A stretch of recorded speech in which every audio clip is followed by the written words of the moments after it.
Kassidy Stricklett just talked to state police, and she joins us now live. Kassidy?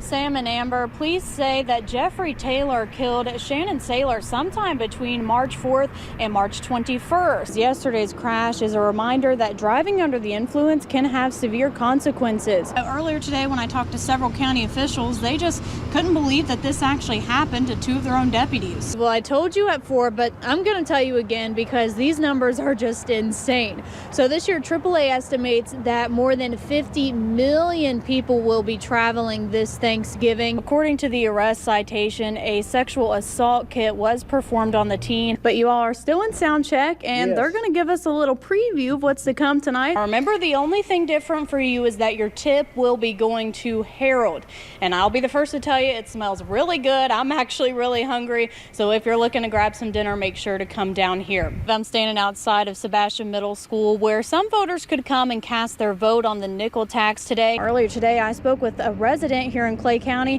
who says it puts him on edge to know that a suspect is on the run. Now, Shaq was running a little behind today, so I'm actually not sure if he's made it to campus just yet. I also stopped by a gas station for a while. Drivers were in and out of there nonstop. This evening, family, friends, and community members came together to remember Abby Milam. She was declared dead by Army officials during the weekend after a helicopter she was in crashed 2 weeks ago off the coast of Oahu. A balloon release was held in her honor today. I talked with event organizers and those who knew Milam to find out more about her legacy. Staff Sergeant Abigail Milam. Gone too soon. She was just a special person on this earth, and those of us who knew her, we were so very fortunate to have an opportunity to get to know her. Abby Milam brought light into the lives of many in Letcher County. Now that she is gone, community members felt it was appropriate to honor her. They gathered at the Fleming Neon football field Tuesday to do just that. Thank you for your service to our country, Abby. But we're a very proud community. And one of the things that we stress to these kids every day is that once you're a pirate, you're always a pirate. And Abby's a pirate.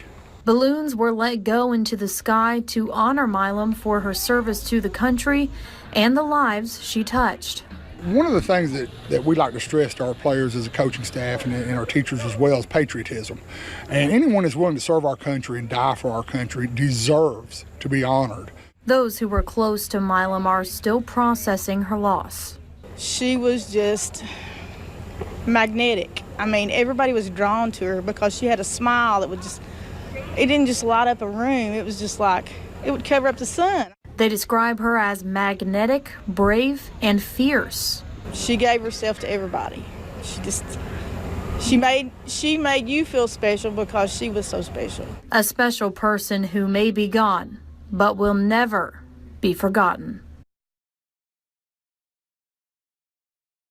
One Eastern Kentucky woman deals with needles every day of her life to survive. She's a diabetic, and some new medical advances are helping her and other diabetics around the world. WIFT's Kassidy Stricklett talked to her about how different her life is now. Kassidy? Steve, diabetes is a condition we are aware of, but a disease some truly don't understand. Doctors say the rate at which people are being diagnosed is rapidly increasing, and it's happening right here in Eastern Kentucky. Throughout the week, we will learn more about Megan White, a Letcher County native who continues to fight to live normally because of the disease. At 21 years old, it's just been so rough. Megan White has visited the doctor more than some people will in their entire lives. Type 1 is seen in both children and adults. You're not just a child whenever you catch it. You're not just an adult whenever you get it. It can happen to anyone. Type 1 diabetes has controlled White's life since she was young. With type 1 diabetes, they don't know the cause of it. Like it's hereditary, and infections can cause it to flare up. She says growing up with the disease wasn't easy. Learning how to keep her sugar under control while in school was difficult.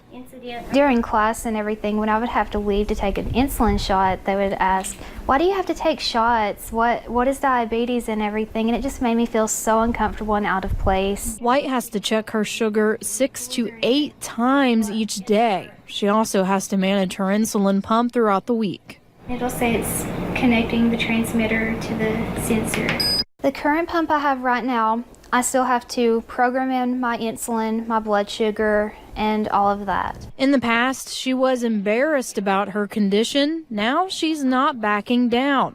Instead, she's using her story to spread awareness and provide hope for others. Don't think any of this was ever your fault or anyone else's fault, because it happens to a lot of people. A strength that inspires those around her. She's a really good kid. She is, and she goes through a lot, to have to deal with what she does every day. Soon she will have a new device that will help stabilize her diabetes and normalize her life. Hopefully be walking around like I'm not a diabetic. A new normality and a new hope. We will learn more about White's new insulin pump later this week. Tomorrow, we will talk with White's mom, Amanda Smith, about what it was like raising a child with diabetes. It's not one you will want to miss. Steve. Imagine having to say goodbye to a family member you've never met. Well, today, one Barbourville family did just that. For more than 100 years, the family of Benjamin Shorter wondered what happened to him after he left home and never returned. Today, the family held a memorial service for Shorter, sharing with me the story they uncovered after years of searching. You've seen the ceremonies. Honor guards remembering the lives of those who served our country. On Wednesday, one service held was long overdue. This is closure 155 years in the making.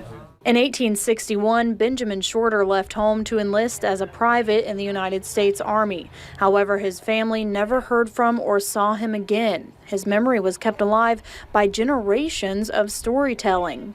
My grandmother had told me one time about her father, this man's son, riding with him to the Barville depot to catch a train to go to Estill Springs, where they was doing training.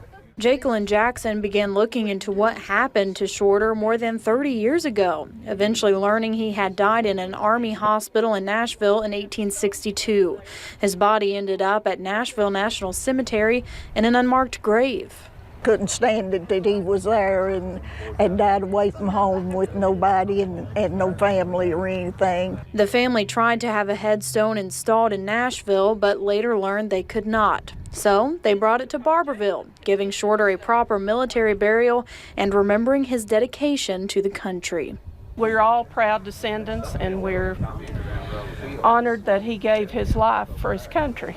The ending of a story once unknown, now to be told by generations to come.